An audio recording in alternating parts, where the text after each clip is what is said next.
umenikezwa ubomi besibili uyakhumbula ukuthi ngenye imini uke waphuma entandweni uhlangana nabantu besenza okulungileyo kodwa uThixo akabayekanga njengoba bayeke izolo uthi nakholwa ayothi namamukela na moyo oyingcwele. Isizathu sokuba babuze umoya oyingcwele ithi incwadi yeBhayibhile uma uyifunda kahle okanye uthi ukufundisa umayishumayela evula uthi egameni kaNkulunkulu uyise noNkulunkulu indodana nomoya oyingcwele abesethi lowo Nkulunkulu uyise nendodana nomoya oyingcwele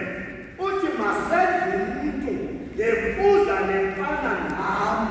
othuli lokho ozokwenziwa fanele afane noNkulunkulu.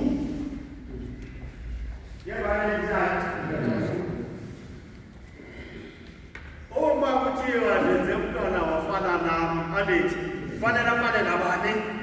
nami kuyenzeka ke mhlawumbe angafani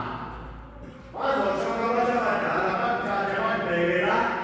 bathe bazofana nomuntu wamkhulu lefana sengasetshenzwa kuyenzeka ukuthi wamkhulu wayekhosi ungathi ikhala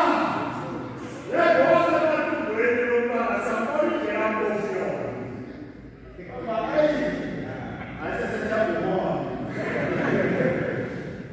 asikho-ke kumoya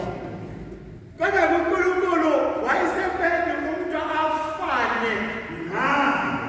ukuNkulunkulu eziziqu ezintathu lo muntu ufanele abe naziqu ezingaphi ezintathu isiqu sokuqala inyama